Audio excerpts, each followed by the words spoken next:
We are replacing the starter motor now. Let me show you what areas we're going to be tackling and how we're going to get to the starter motor. So first thing is going to come off will be the front grille cover, then this air duct. We're going to take this breather tube, air intake. We're going to take this manifold out, and the starter motor is actually, if you follow this wire in through here, the starter motor is kind of laying about right there, and where this tool is. Pop out these rivets here with this tool, or you could use a screwdriver.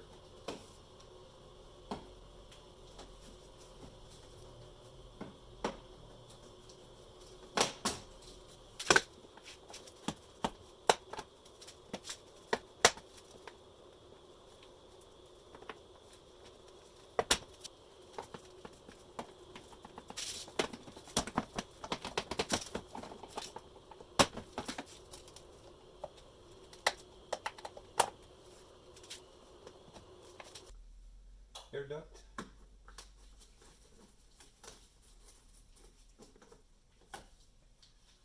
Battery's not ready for removal.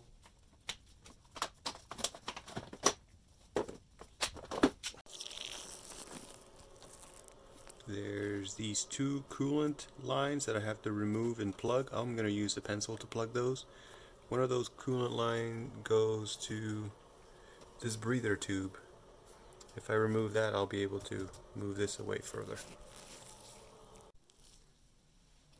With enough wiggling, I was able to remove the air inlet, and it goes straight into a duct here on the right that shoots up into this air filter box. So all you got to do is kind of lever one arm here and one arm here and pull it out. I'm going to remove the brake booster, the evaporative emission tube.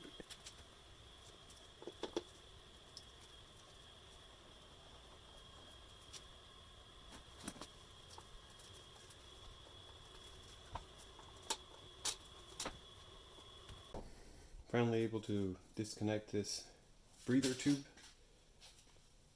and then I'll be able to take this out of the way. Now that everything has been disconnected, we've got to remove 2 nuts and 4 bolts. So there's 1, 2 nuts, and the 4 bolts would be 1, 2, 3, and the 4th one's hiding right there. Hard to see here.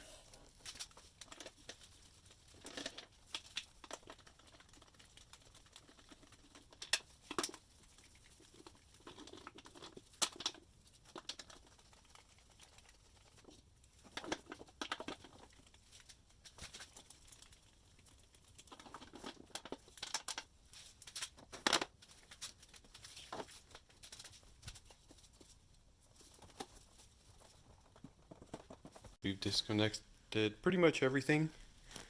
There's the 2 coolant lines I was talking about. Here's the inlet with the throttle valve. We've disconnected the throttle valve controller, the map here, and anything attached, the map attached to the manifold has been loosened. Then we'll have to remove one of the vacuum tubes here. We'll leave this one. And right down here we have to remove this manifold bracket.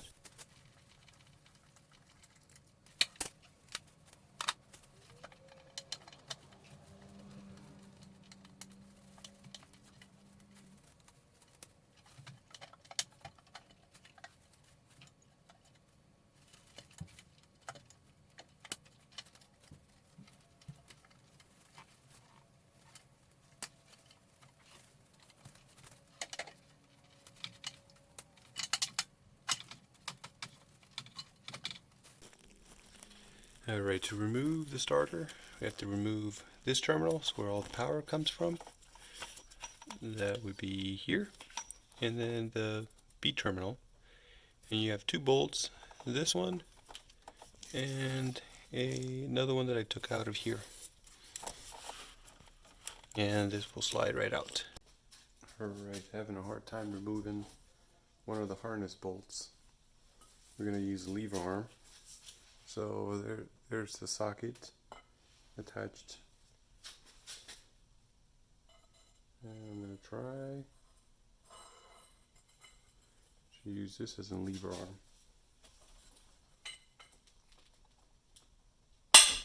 There we go, we heard it. This can't be good. Looks like we hit the jackpot with the issue with starting the car. Looks like the magnets are shredded to pieces. This is where the starter motor failed. These can be pushed in. These are all worn out. All our new alternator. It goes in this direction. Here's our 2 harness bolts, one here, one there. A terminal, we'll put that in, and then the B terminal goes in.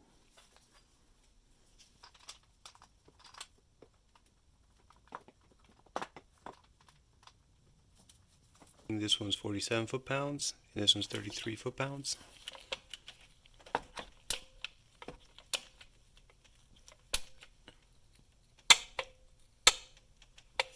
Perfect. Now we'll attach the B and A terminals. And with the intake manifold, the factory recommends that we change the plenum gaskets. So basically,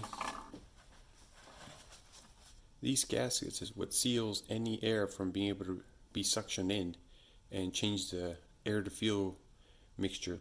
So you'll have to take these off, see if they come out. And after 180,000 miles, the rubber looks like it's been through its share of abuse. And you have to buy a new pair here. This is the model for the Velcro. Even though some people will say you can reuse this gasket, it's rubber. It's been through a lot of heat and cold cycles. It's aged. It feels very stiff. So if you kind of see how that's turning, there's some resistance there, and this is quite springier. So I would definitely go through the trouble of finding this and replacing it if you want to avoid having engine errors later. After you replace your gasket, we'll take all of these nuts and bolts out, and we're going to start with this one. We're going to tighten it to 16 foot-pounds, and we're going to do a crisscross pattern. So we'll cross here, over here, like so. That way you're evenly pressing the manifold in. And down below where we have that bracket that we removed, here, let me show you what it looks like up here. This bracket, we will also tighten that to 16 foot-pounds, which will be this bolt right here.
Vacuum lines come back.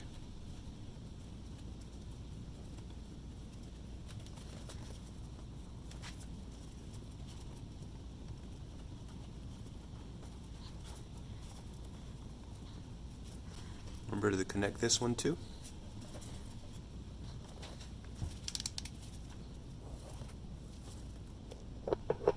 sure that line is seated in all the way.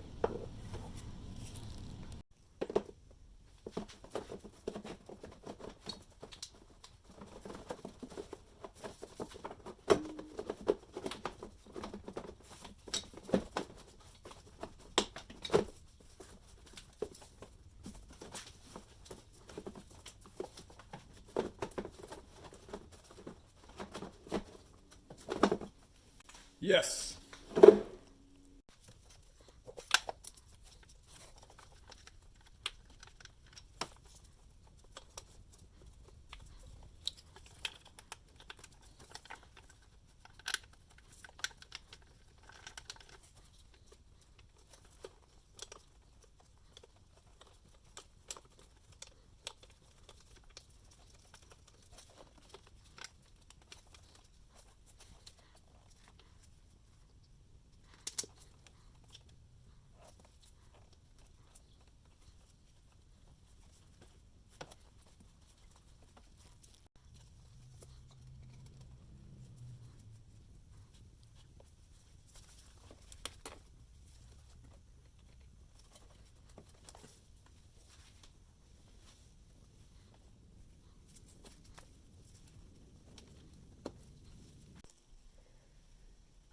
Before you connect the air duct, just make sure that you don't have any dirt in this area, because that's going to go directly into your engine.